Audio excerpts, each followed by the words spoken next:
Assalamualaikum warahmatullahi wabarakatuh. Perkenalkan, nama saya Siska Rizkytiana. Saya dari Prodi Pendidikan Ekonomi Angkatan 2019-2020. Pajak penghasilan atau PPH adalah pajak yang dibebankan atas suatu penghasilan yang diperoleh wajib pajak baik yang berasal dari Indonesia maupun dari luar negeri. Dasar hukum PPH adalah Undang-Undang Nomor 7 Tahun 1983 tentang pajak penghasilan. Undang-undang ini mengalami 4 kali perubahan, yakni 1. Undang-Undang Nomor 7 Tahun 1991 tentang perubahan atas Undang-Undang Nomor 7 Tahun 1983 tentang pajak penghasilan. Yang kedua, Undang-Undang Nomor 10 Tahun 1994 tentang perubahan kedua Undang-Undang Nomor 7 Tahun 1983 tentang pajak penghasilan. Yang ketiga, Undang-Undang Nomor 17 Tahun 2000 tentang perubahan ketiga Undang-Undang Nomor 7 Tahun 1983 tentang pajak penghasilan.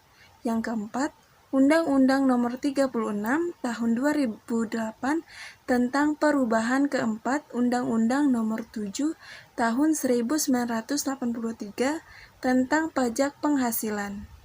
Selain itu, pengaturan terbaru tentang pajak penghasilan juga dalam Undang-Undang Cipta Kerja Nomor 11 Tahun 2020 dan melalui UU HPP Nomor 7 Tahun 2021 tentang harmonisasi peraturan perpajakan. Penghitungan PPH Pasal 21. PPH Pasal 21 adalah pajak atas penghasilan berupa gaji, upah, honorarium, tunjangan, dan pembayaran lain dengan nama dan dalam bentuk apapun sehubungan dengan pekerjaan atau jabatan, jasa, dan kegiatan yang dilakukan oleh orang pribadi subjek pajak dalam negeri.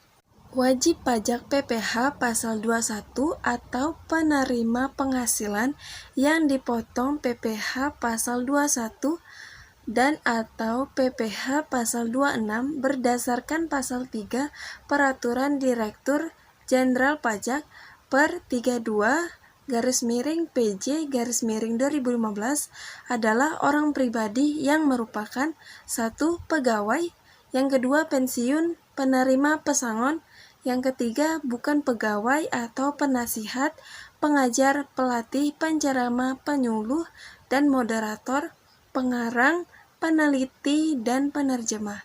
Yang keempat, anggota Dewan Komisaris, mantan pegawai. Bukan wajib pajak PPH Pasal 21.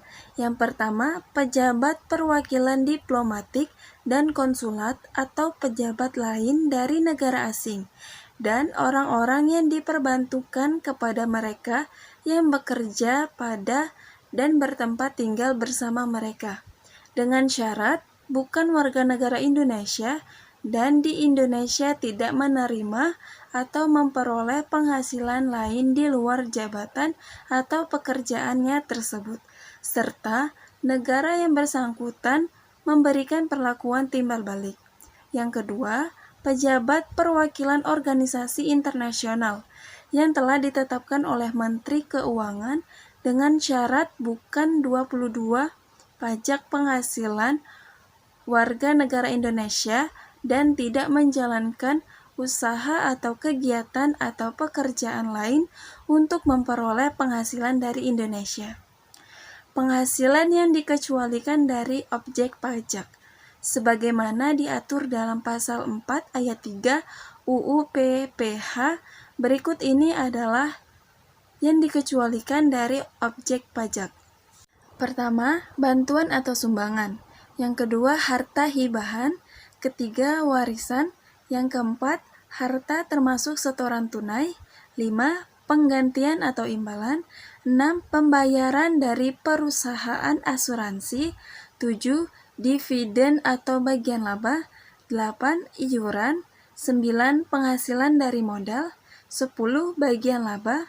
11. Penghasilan yang diterima atau diperoleh perusahaan modal Ventura. 12. Beasiswa. Yang 13. Sisa lebih. 14. Bantuan atau santunan. Tarif yang berlaku untuk PPh pasal 21.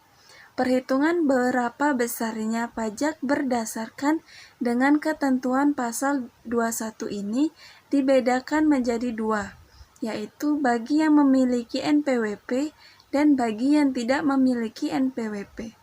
Bagi pemilik NPWP, maka berikut adalah ketentuan pemotongan penghasilan untuk pajak. 1. Bagi wajib pajak dengan penghasilan dalam setahun sampai dengan nominal 50 juta rupiah, maka besar PPh-nya adalah 5%. Yang kedua, untuk penghasilan 50 juta rupiah sampai 250 juta rupiah, maka besarannya adalah 15%. Yang ketiga, penghasilan tahunan 250 juta hingga 500 juta rupiah, besarannya adalah 25%. Yang keempat, penghasilan tahunan di atas 500 juta dikenakan pajak penghasilan dengan besar 30%. Wajib pajak tidak memiliki NPWP. Pada wajib pajak yang tidak memiliki NPWP, umumnya besar tarif yang dikenakan adalah 20%, lebih besar dari yang memiliki NPWP. Oleh karena itu, penting bagi Anda yang memiliki penghasilan yang termasuk dalam kategori wajib pajak untuk memiliki nomor pokok wajib pajak yang salah satu manfaatnya adalah dikenakan tarif PPh pasal 21 normal. Sekian dari saya. Wassalamualaikum warahmatullahi wabarakatuh.